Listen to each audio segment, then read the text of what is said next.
Yo, what's going on, everybody? Welcome back to Goldenrod Tower, where we have the finest podcast when it comes to your Pokemon content. Today, I am your host, Just Starfish, also known as Just Starfish, and I'm joined by a good pal of mine named GLOP. Yo, what's going on, guys? You got your boy Glop here. Yeah, so GLOP and I are here to, kind of introduce this podcast with maybe like a spicier topic, rather than just talking about Gen 9 or talking about, some specific draft leagues. We want to talk about draft league as a whole in terms of the number one outlet on what gets people into it. It's not because they like to use their favorite Pokemon, it's because they see their favorite content creators duking it out, doing their best in mind games, trying their best to be a good competitive Pokemon player. It brings so many people in. I know I was in because I saw Adri playing an APA in one season. I thought it was awesome. I think it's just a great concept. But why are people not, joining? Why are views down? I think a big part of it is that there's not as many of like the big PokeTubers are doing draft style content creation. I think a lot of it is like shifted, like things like they're focusing on like, Wi-Fi battles, they're focusing on the latest new generation, they're focusing on Showdown Lives, and a lot of other different facets of, competitive Pokemon content. So I think it's been harder for people to sort of find new ways to join the draft league community when there's not as many big names that are sort of pushing that content out to their viewers. There's obviously a couple of them, but not as many as we saw maybe in some of the earlier years of draft. Yeah, I actually agree with that. Like when there was the boom about it like a year ago, a few months ago, of I think it was about January. There was the boom of Dr. Slacking's video saying that perhaps content creators, like we need to rely on having some big content creators, maybe try to push it a little bit more, but then the smaller creators can latch on and then establish the community themselves. That was like a big point of contention, in terms of not having enough big YouTubers to do it. Right. No, and I totally agree with you on a point you made earlier. Like, I think for me, finding the draft league community, like I learned about it through, I don't think it was A Drive. I think it might have been Envy. And I saw like, or I think El Scizor was another one that I just randomly found. And I kind of learned about it. And I was like, oh, this stuff looked kind of interesting. And then, of course, I myself wanted to get into it and learn more about it. But, El Scizor, for example, is I wouldn't say, well, they're a smaller Pokemon competitive YouTuber in comparison to people like Pokeaim and Blunder and things like that. So if we had some of the bigger names actually peddling it out and like doing coverage on it, I think that would really help to spread the awareness and also spark interest within the competitive Pokemon community. Yeah, I agree. Like, see, the one issue that I always find with this topic and like that point in particular is that like we have people that pump out content like currently when it comes to draft league. Like I can literally name 10 off the top of my head if I wanted to, but like why are their views not exactly very high? I'm sure you could join WPF, go talk to 200 different people, but the views are only going to be like a solid like 60 70 when it comes to like a pretty good video. Like the views just aren't very high, even with YouTubers that have like a couple hundred subscribers. Right. So I think kind of what that stems from is there's really twofold. There's two main factors I think about. Number one, I think the important thing to look at is the size of the person's YouTube channel, right? So if we're looking at individual coaches that are making content for their division, for their league that they're in, when you're plugging that, you're probably only plugging that to maybe the league you're in and a couple other leagues. So your exposure isn't as large, which is kind of going to be, I mean, it's kind of natural when you're starting out YouTube, right? If you've got like sub 100, sub 1,000 subscribers, it's really going to be just those outlets that you're plugging to that are going to be your main source of, view income. And I think the other element of it too is that, frankly, when it comes to like competitive PokeTubers, there's a lot of reasons why we don't see like as many ones that are successful. And, I've got a whole list here I could look at, but two of the biggest ones I think are really going to be like, there's always variance in skill, right? Yeah. So the best ones, like the high skill ceiling of Pokemon, like the best people are just leaps and bounds ahead of everybody else. And Yeah. typically, like, if you're not one of the best, you've got to have some other redeeming quality that draws in an audience. And I think that kind of falls into the second point I wanted to make, which is that, like, your personality, right? Like, what differentiates Pokeaim from Blunder, from Shofu, right? You think about these competitive Pokemon YouTubers, it's all their personality. Like, you probably are watching them, yes, because you like competitive Pokemon, but you probably watch one of them more than the other because you really vibe with, you know, what they're laying down, like the way that they talk about the game or the way that they just talk about things in general, or just maybe even the vibe of the channel. You know, like Pokeaim is very structural, very serious, very sort of educational. Blunder is just way more like chill, trying fun stuff, a very mellow, chill atmosphere that maybe some people tend to gravitate towards. So I think that when you are peddling sort of, you know, your draft content to these communities, and maybe fellow coaches are the ones that are watching, you really have to set yourself apart from everybody else in order to really stick in their memory and sort of carve a niche for yourself. Yeah, I actually I really like that, like the idea of, you know, having to find your own niche. I think in what I'm trying to think of is that I think overall it's a harder it's harder to establish yourself, considering you probably don't want to be uploading. You're not going to be in like 3 recording leagues at once. I don't know anybody that like does that, and that's sane. But like, you have to be able to establish your own personality that people will like you in such a short amount of time.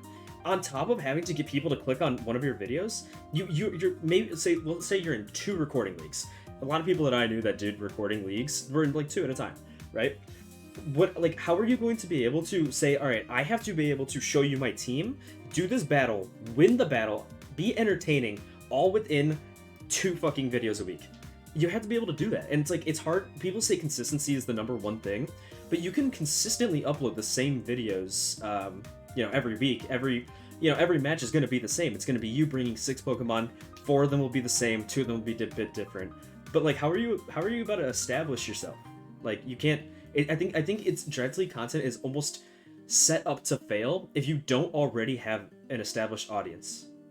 So I think that, kind of going off your point, when you're saying consistency is everything, I do think that is entirely true.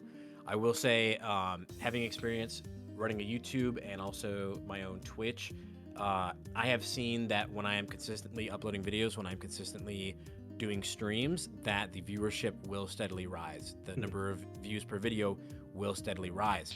I think Draft League content is set up to fail not because of like just how impressive you have to be with each video each week, but more so because look at like the length of leagues, right? Like, leagues only go a couple weeks, so if you don't have any more content to upload, it's like, how are you going to continue making videos and being a part of leagues and scheduling your matches and doing everything else that you have to do? Like, there's a lot of components that go into it just to pump out some like decent content. And I think the other part of it too, like you were saying, again, how do you differentiate yourself? You know, it really does stem down to that personality. And I just, like, not every person sort of has that that demeanor or that charm about them that allows them to thrive and immediately make an impact, right? Yeah. Like, you have to be,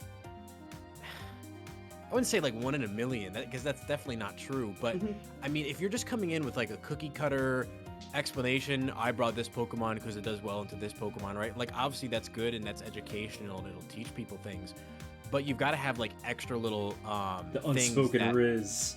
yeah, you gotta have extra little elements to like make it flashy. So not to try to like you know, push my content or anything, but like, I know for me, like, I've done some Draft League content before, and some of the ways that I differentiated my content, you know, of course I had my little introduction, here's the team, here's why I brought this, blah blah blah, the educational bits, but I would do like little edits on my video, right? I would, like, maybe one turn that happens in the battle, I would set it up, I'd be talking about like I remember I was reviewing this one battle, and I was like, and this turn right here, I'm like, I literally saw this turn in the shower the night before. All fucking day long, I've been thinking about how I was gonna ice punch this Noivern on the switch in with my Urshifu single strike, like, or like rapid strike, and like I basically let it up, like I was already like seen this, you know, hours before, because it gets people like engaged, like, wow, like this guy really knows what he's on, like he knows what he's talking about, you know. And so like, you have to have little things like that, whether it's visual, elements or whether it's little storytelling components or just general entertainment. Like there's a lot that goes into the creation of content and setting yourself apart. And while you might be pretty skilled yourself at competitive draft league, that's not all it takes to be successful.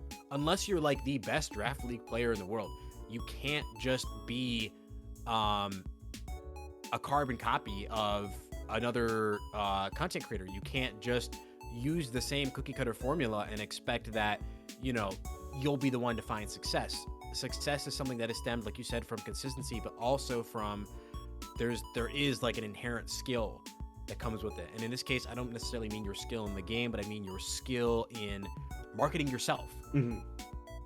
Yeah, I was you keep bringing up this word, and I'm like, I've never thought about it until today when it comes to like videos. But like, dude, education, dude, that's such a great fucking way to put it, dude. I actually like, I've never thought about it that way. When it comes down to like explaining what you're gonna do, your game plan and all that, it really is just educational content. And like most people that are playing Draft League, they don't.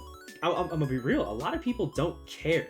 You know, they want to know why you brought it. Like say you bring like a Heat set, right? I was watching, like here we did the not SPS, sorry, the Sports Circuit live stream. It was over on the Twitch.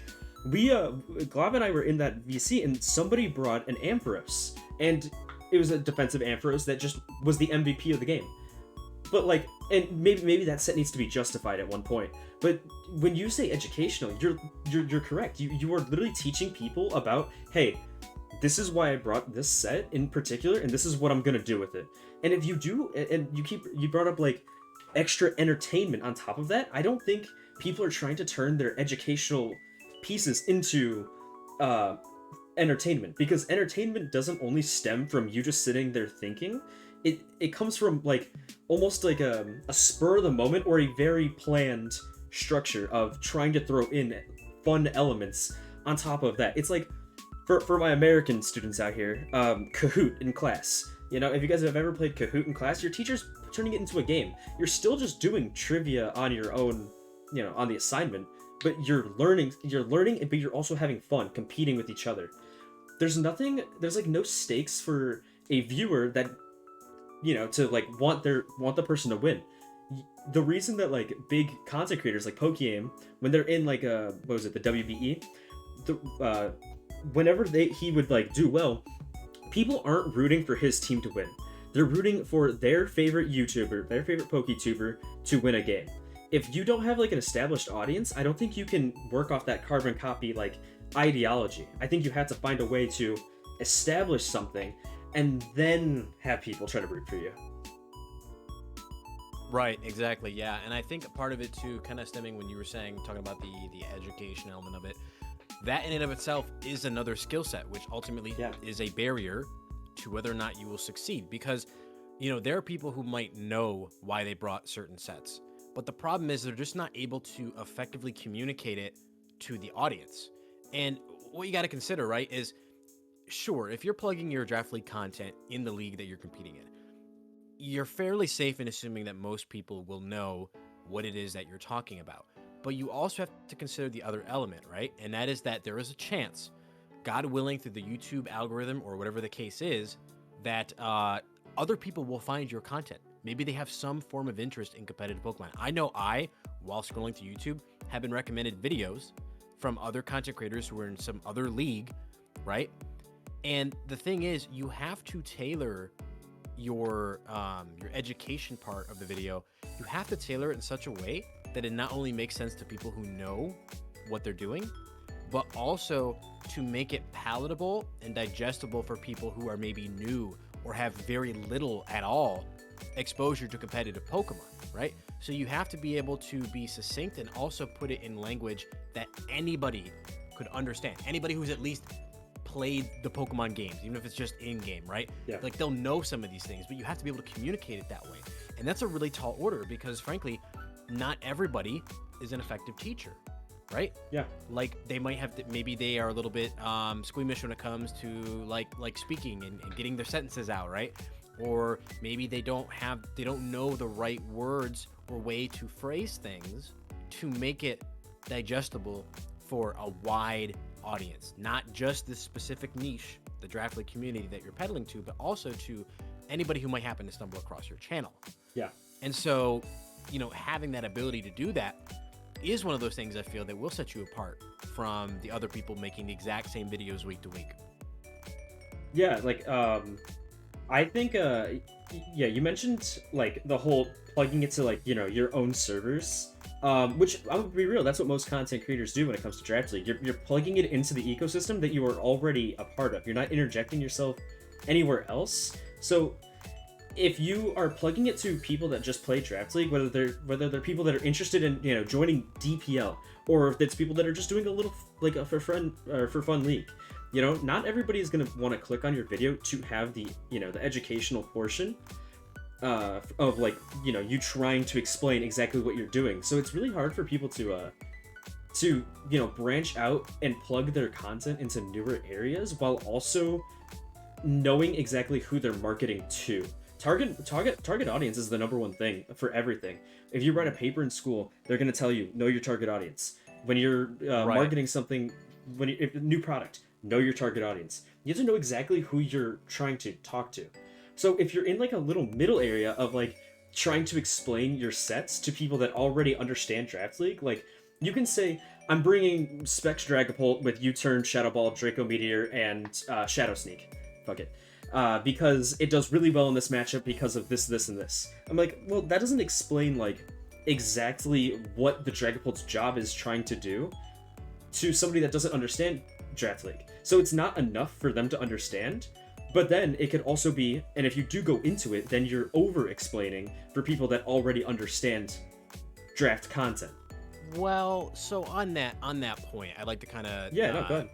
Yeah, I'd like to comment on that because, like I said, I've actually made content for, Draft League content, and the thing is, something I always did for my videos, and of the Draft League contents that I've watched, I don't think all of them do this, and it's actually a big element of retention, and it kind of stems from what you're saying about knowing your audience. Is that something I always do? Is at the start of the video, introduce, okay, this week, here's what I'm going up against, and then I immediately always put on screen a timestamp, which is also linked in description, for if people wanted to skip my team building structure and wanted to go right to the battle, they could, right? Because some people who already know, like draft, they probably don't even want to sit there through the whole team builder, right? Yeah. But the team builder process of the video for me was to explain it maybe to newer Draft League players or people who are just newer to competitive Pokemon in general, right? Like, and I actually would, me personally, go into in depth when I was going through the team builder. Like, I'd be showing things like damage calcs. I would be explaining fundamentals like, okay, this guy's got like no ghost resist, therefore this is one of my strongest breakers, using that Dragapult explanation, right? Or example rather. And so I basically give the audience the option to, do you want to learn? Do you want my insight on this matchup? Or do you just want to watch a battle happen? Because that's something else you got to consider too, right? Not everybody cares about the nitty gritty. Not everybody cares about the details. They might just want to see, what is this battle all about? What is Draft League all about? I just want to watch a battle, and I want to hear you explain why you made this play, and I want to hear you explain what you were thinking on this turn or this point in the battle, right?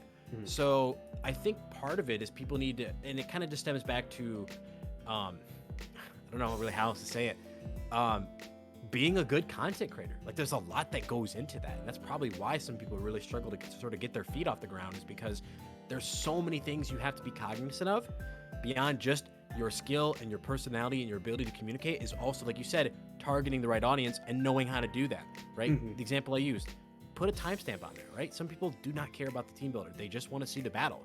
So be conscientious of that, be mindful, and give people the ability to skip around to where they want to go so that they can view whatever it is that they're trying to digest or get out of it.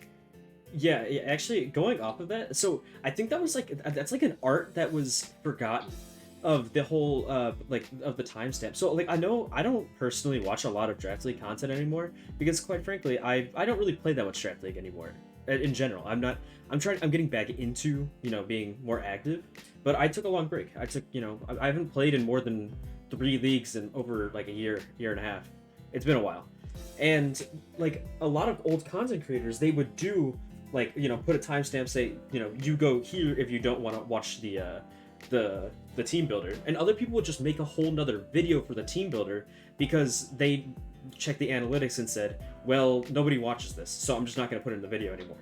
But like I think you hit it right on the head of, it's kind of like an essential for the people to hit the correct audiences in order to show the people that like analytical Pokemon and want to learn it as educational, compared to the people that just want to see the battle and see how well you play. Right. Yeah, and that's a great point you made. I actually kind of forgot. I do know. I can like see in my head. I think Envy even did that. He would do like a separate video for the team builder, and then he would do the battle in a different video. I mean, that's one way to go about it too. For me personally, the way I was structuring it, I just wanted to have it all be in one video, just because it basically just gets it both in one. Like to me, I feel like if I make 2 different videos, like who really wants to click on 2 different videos for the same thing? Oh. Like that's at least me personally. Yeah, I was thinking the same thing. Yeah, like that is a big issue for people, is that like that you just don't want to click on 2 videos. Yeah, you're not, like, if you're a smaller content creator, you're not gonna get that. Like, you're blessed as hell if even one of your videos gets recommended to an outside person. So you want to make sure that it's a zinger. You want to make sure it's strong and it displays you know, the best elements of your style of content creation, and it's the best way to demonstrate your skill, your knowledge, your personality, all of that in one package. So at least that's the approach I took, and I did find some decent success in the videos I made for Draft League. I haven't made Draft League content myself since a few DGBA seasons ago, but when I was making them, I mean, they did pretty well for themselves. Like I can pull up my channel and just quickly see. I think like, yeah, I was averaging like anywhere between 60 and 190 views for just Draft League content, and this was to an audience that wasn't explicitly just Draft League. Like I also had people that watched me because I was doing a playthrough on my channel and other things like that. So yeah, that's what I was basically gonna say. Yeah. It's actually so. While you brought up view count, I was gonna wait a little bit before we got into the analytical things, because that's what I researched prior to this video, before we got into this call, because I felt like that is what I'm more interested in. Because people, you know, they'll put numbers to success rather than how much you interact with them. So if you look at like A-Drive's videos, I'm gonna use A-Drive and like Pokegame as the top 2 examples, because they both cover the casual side being A-Drive and then the competitive side being Pokegame, with a little bit of dabbling between each other. But we can see just flat out 2 popular creators and how they do with views. So if you go back and you look at the old videos of whenever either of them would do a team builder, they would get like half the views as the battle. People, they straight up would just underperform, and I think that's a reason that people, you know, strayed away from that idea as well. They would like, they get like 18,000 views and the battle would get about 50,000, roughly. That is me throwing out the number roughly, in terms of all just battle and team builder. So people are just don't really. I feel like there's no like sweet spot of making a video dedicated towards just the team builder itself. Like you mentioned earlier, you're lucky if you get one person to click on your video that's just like an outside source. That's like not a common thing. Most people will find like A-Drive, they'll look at his fun little shiny hunting, they'll see his cool reactions, and then they'll see out of the corner of their eye, they see a battle. And it's like, what? Wait, this guy's doing Pokemon battles. I want to see this. And, you know, if it strikes the right audience, then that's the funnel. Right. Yeah. No, I think you hit that on the head. I could literally like envision the channel in my head and see like the 50,000 views for the battle, 18,000 views for the team builder. Because that I think is something important to discuss too when we talk about, I guess, draft and generally just competitive Pokemon as a whole, and as it relates to content creation. And that is understanding that you are essentially aiming your content at a very small subset of the Pokemon community. So the majority of content that is made is going to be for the casual audience. It's going to be the Gen 9 leaks. It's going to be the Pokemon, you know, Let's Go coverage or whatever, the in real life, whatever blogs. It's going to be the reviewing the anime and things that have happened in it, stuff like that. The competitive scene is such a small section of the overall larger body of Pokemon that you're already aiming for such a small target.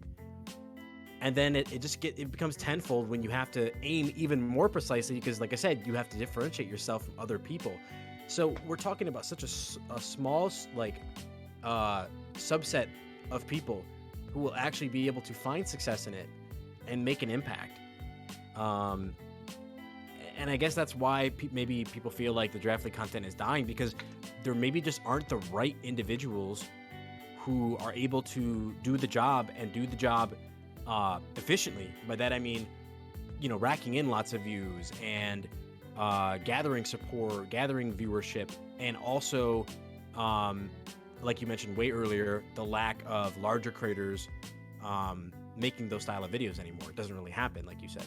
Yeah. So, as I said earlier, I did a lot of looking into just numbers. So, if just to put into perspective for people that don't really know, like, say you don't watch that much Pokemon content in general, if you go and look at A Drive's channel, I keep bringing up A Drive. I think he just has like, he's top 3 of most subscribed Pokemon exclusive content creators. If you go and look, all of his Let's Plays, like just Let's Plays, anything that's gameplay related, they are about a 50K view. Okay, that's solid.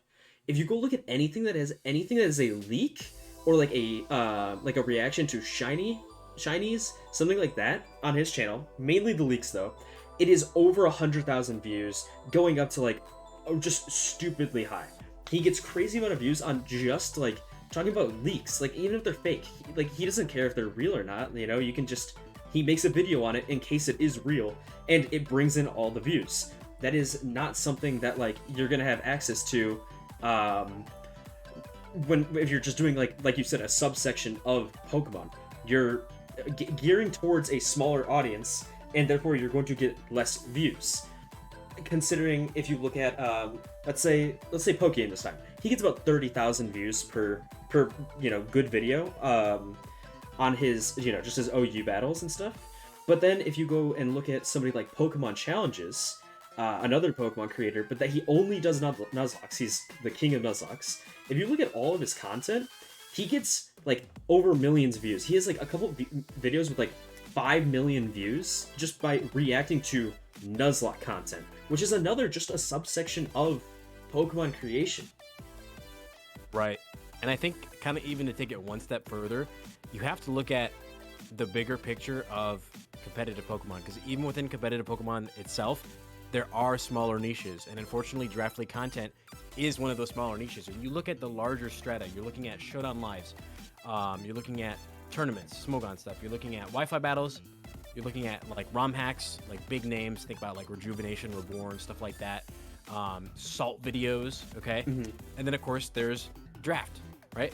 But of those, like Showdown Live is probably the largest, followed by Wi-Fi battles, or maybe you could swap those two in and out, right?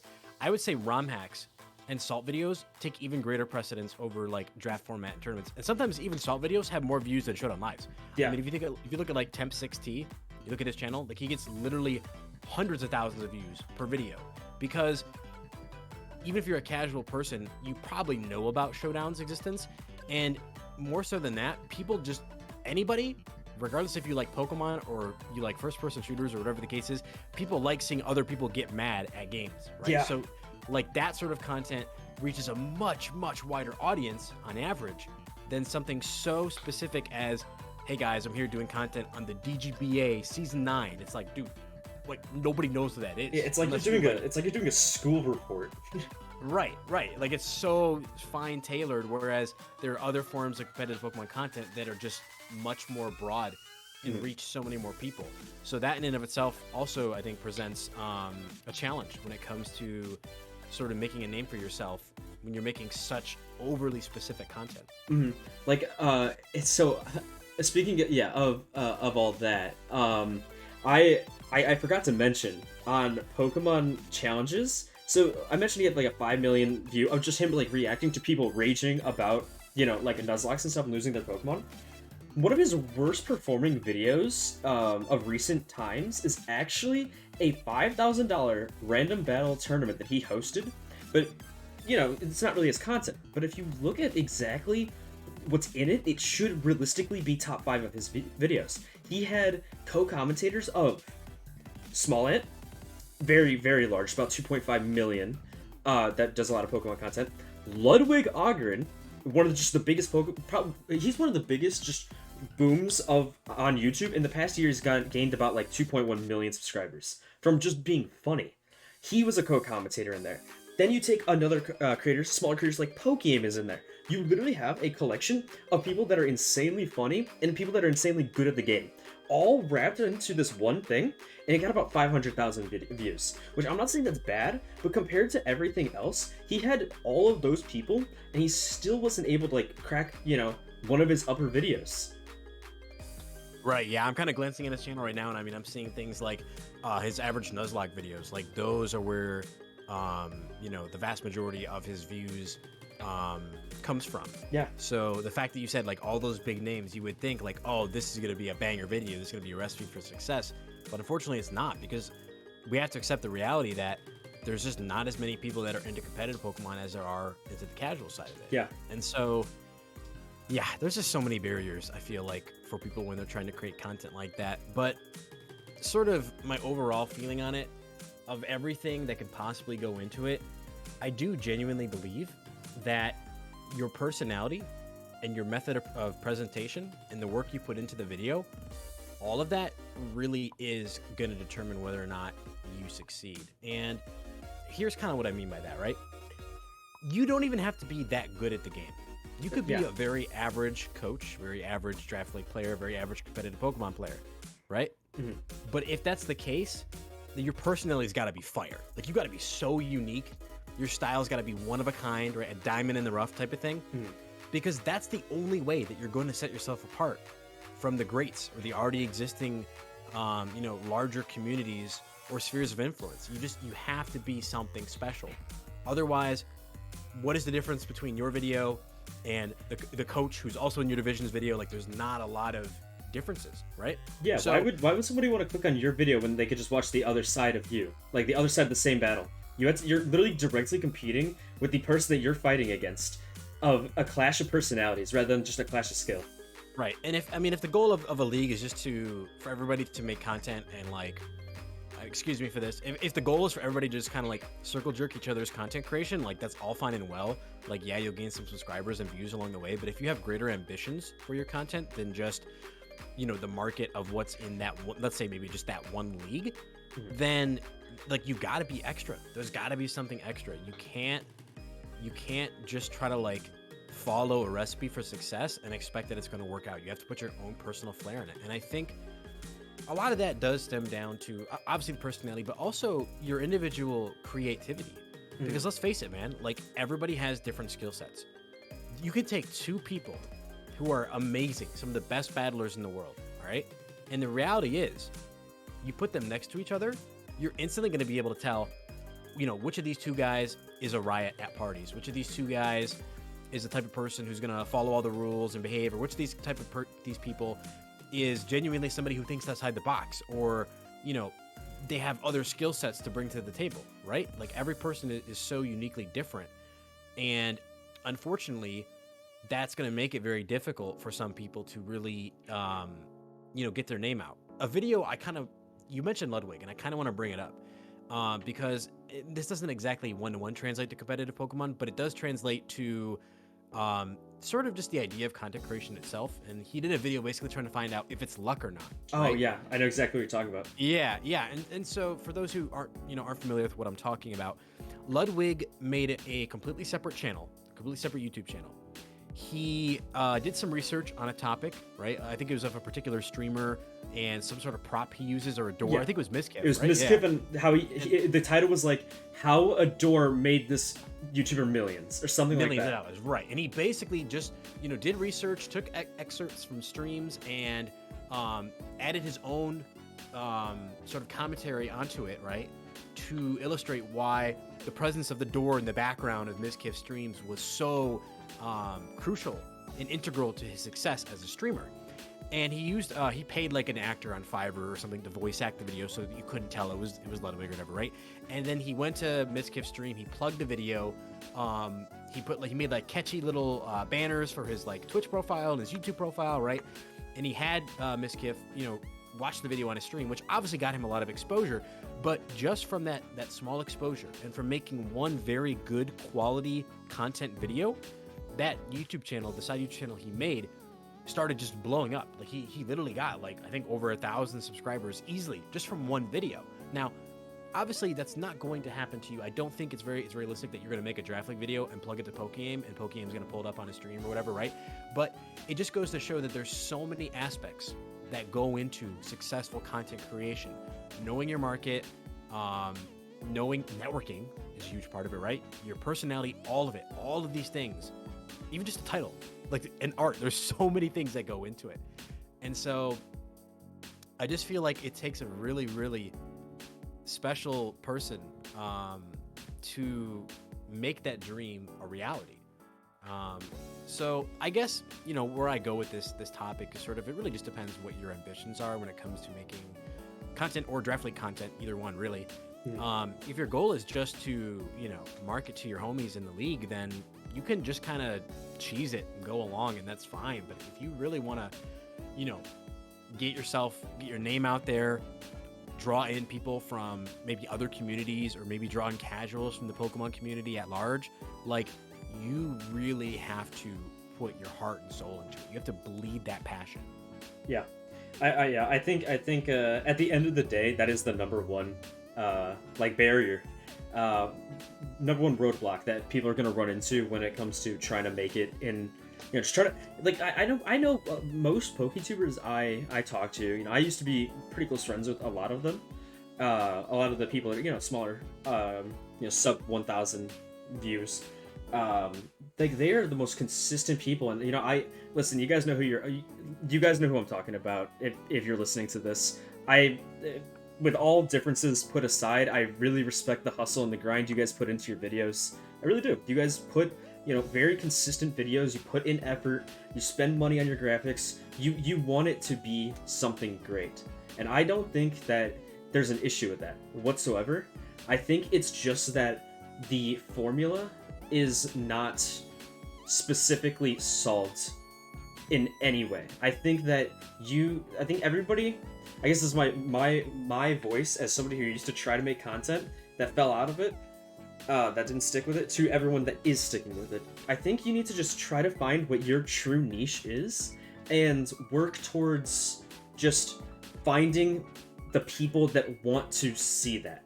Or even, hell, if you have to change yourself, if you want to make it work that bad, you're gonna have to change yourself a little bit. I know that there was a big contention in some, I'm not going to name the leagues, but in some recording leagues where you had to use the exact same thumbnail layout every time. You had to use the same layout and then, customize it from there, where it had like the logo, the week, your opponent's logo, your logo, and then something else. It's a lot of things on there. I think overall, I think there needs to be innovation and personality to it compared to, just trying to make everybody grow together. I just don't think you can do that. You're asking a limited view space to all collectively watch every single person in it. I know it may seem harsh, but I do think it's overall closer to a all for one type thing. You got to try to work together to make the content good, and then work by yourselves to make your content great. Is the capitalism, way I think baby. Yeah. It's every man for themselves, Yeah. You gotta fend, and you gotta make the best of what you can. And I think I don't know, the one thing I maybe didn't 100% agree with what you said. I don't think it's exactly what you meant when you said it, but change yourself. I mean, I think realistically, I think the most important thing, and I genuinely, even more than consistency, the most important thing from my experience being a Twitch streamer and making YouTube videos, the most important thing, without a doubt, is that you be yourself. Yeah, let me clarify then, because I don't want that to be. Be yourself, but I think you maybe change your style in the way you're presenting yourself. Yeah, maybe the way that you present your content, or maybe you change, like I said, maybe you add in funny little edits or whatever it is. Just try mixing stuff up. But I think the most important element is always going to be being yourself. If you try to impersonate a different content creator, you're setting up to fail. If you try to impersonate somebody you admire, whether they're a celebrity, whatever, you're going to fail. If you try to paint yourself as some, badass macho guy who's the best, I'm the greatest, and you inflate your ego beyond what you actually are capable of, you're going to fail. Like, you have to just be honest with yourself, your own abilities, and your own like personality, and you need to put the best components of it on display in full force, unabashedly. That's what you got to push right in front of the people's face, because when you do that, you essentially are saying, this is who I am, this is what I'm all about, this is what I'm passionate about, here's what's strong about me, here's what's weak about me. Either you take it or you leave it. And when you just have that honesty and that sort of transparency with viewers, like they are perceptive enough to see that. They will instantly recognize it, be like, damn, like this guy is like so in tune with himself, he is so just real and tells it like how it is, or whatever your individual, you know, quirks are. When people see that, they really love seeing people be passionate about what they like, and while they're doing it, all while being themselves, because that is like, we're all different. If you just embrace like who you are and make that like your brand, that is the best thing you can do to generate success. Mm-hmm.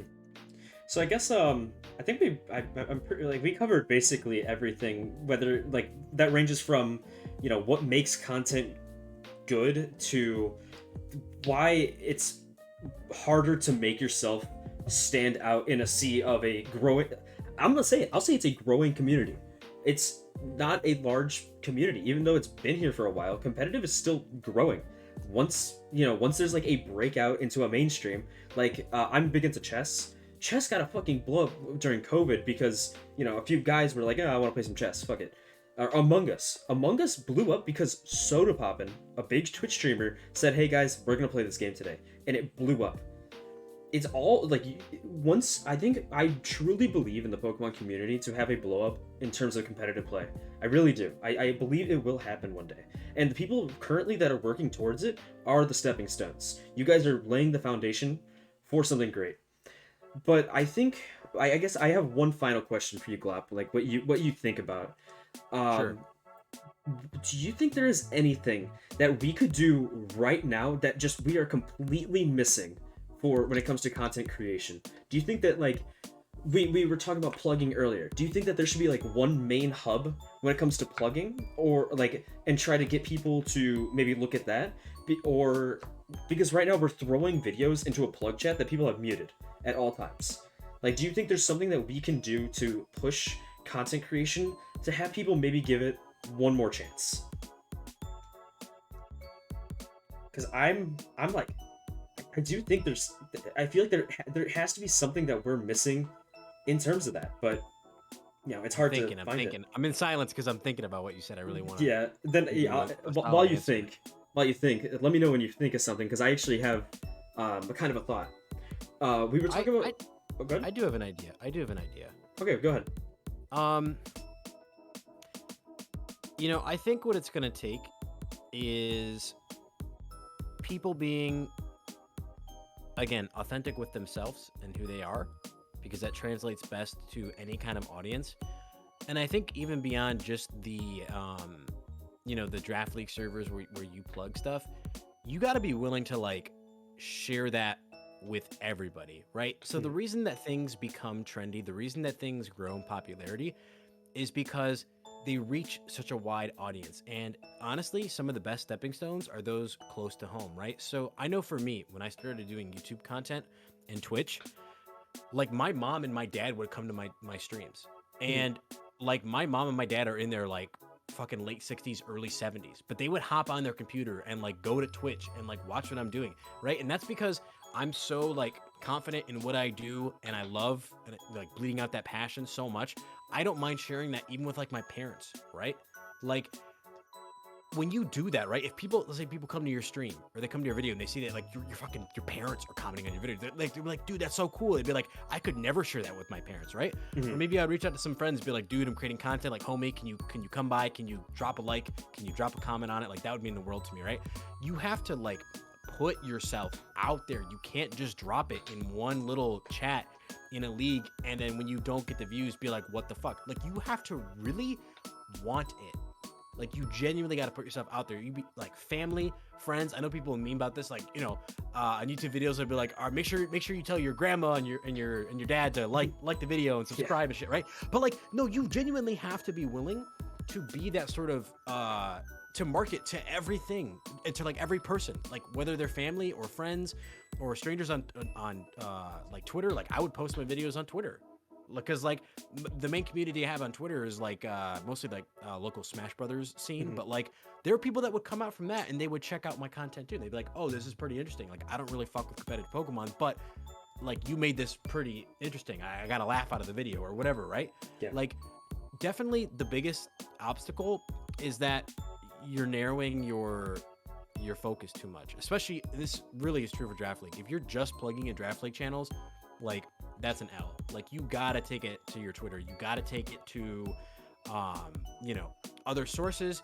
You know, if you got other Discord servers you're in with like close friends, be like, yo guys, check out this video, please drop me a like it'd mean a lot, right? Get some comments on there because all that stuff helps the algorithm.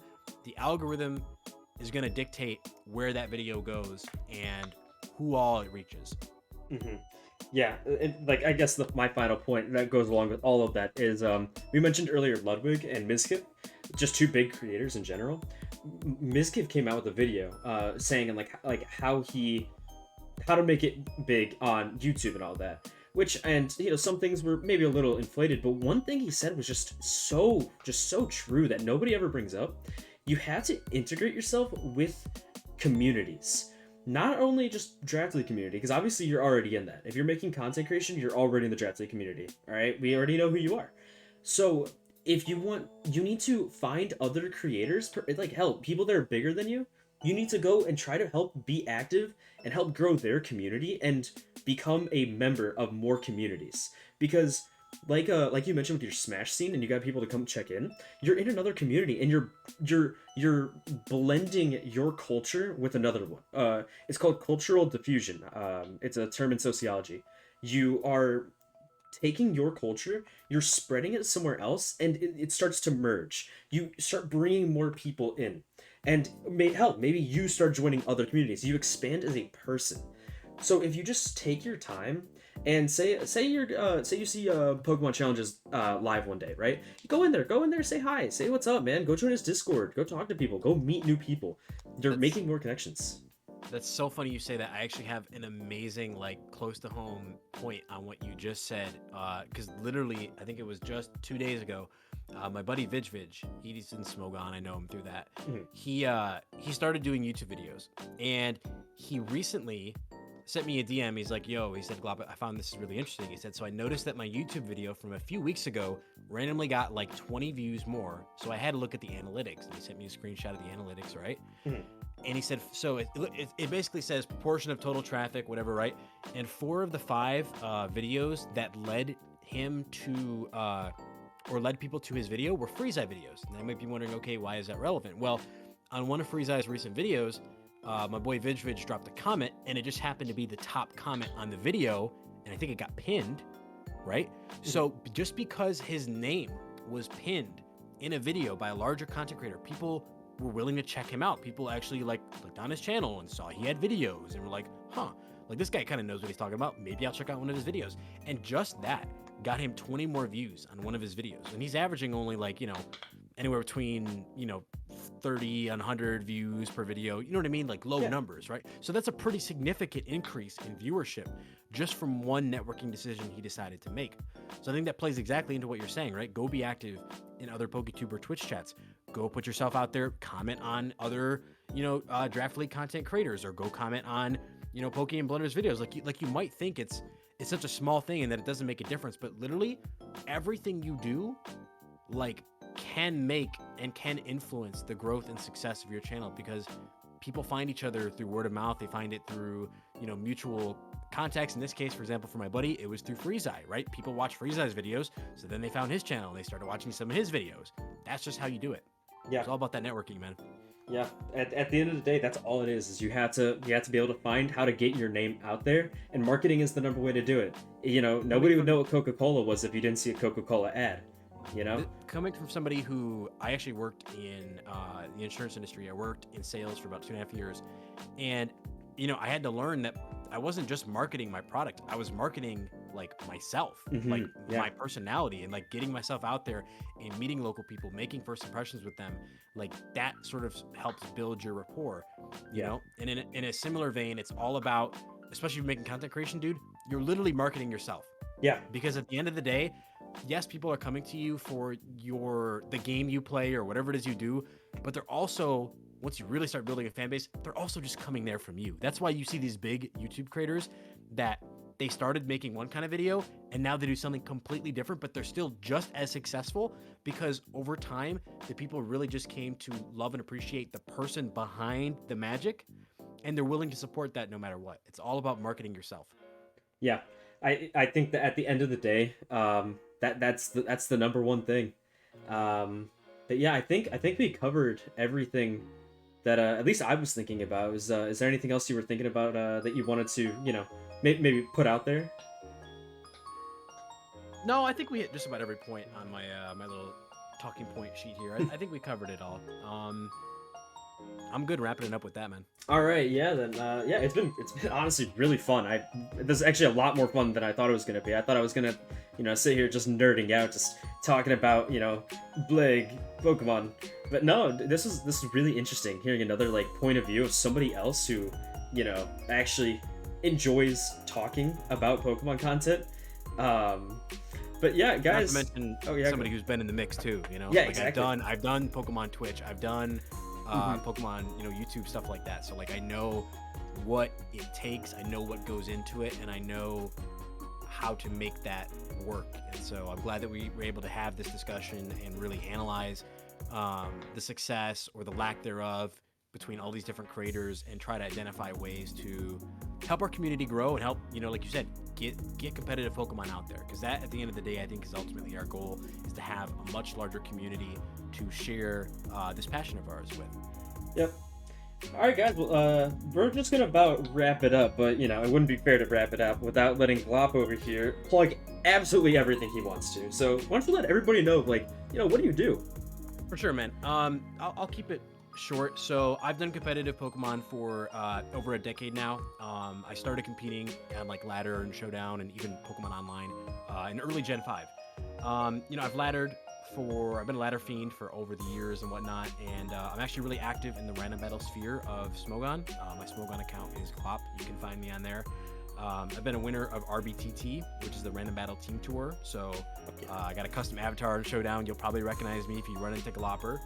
I started draft about 3 years ago. I've got chips in MLP, DGBA, EDC, and I'm a 2-time DPL playoffs finalist. So I got a lot of experience under my belt in regards to that. And like I said, I do have a YouTube and a Twitch. So you can find me on YouTube just over at GLOP. If you just type in GLOP, it should be one of the ones you see on there. I have a Berzion profile picture. If not, my direct link on YouTube is just youtube.com/glop4, the number 4. You can find me there. And then, of course, I do have Twitch. I have not been as active on that recently, but I do have plans in the coming months to make a return to that and to continue that grind. So you can find me over at glop_agency. So Yeah, my and links. I'll make it a bit easier on you guys. I'll put everything in the description down below. You'll just be able to click right on it. Just go give him a follow, bro. Like, why not? You're already here. You might as well just go drop him a follow. He's been very insightful from a huge different standpoint than I would have been. Just go, like, you're already here to hear us talk, so go check him out. Go follow him on everything.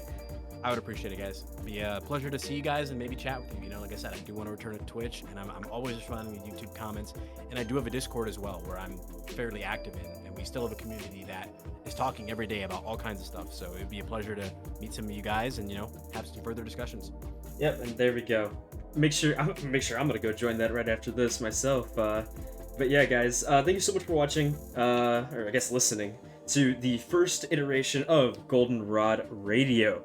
I appreciate everybody for stopping by. Leave a like, comment about how you feel about this situation, and hell, even if you don't have a great a blazing view on it, just why don't you let me know a topic you might want to hear in the future. Next week's topic. Keep in touch, because we are going to be discussing are team tours set up to fail if it's not already established.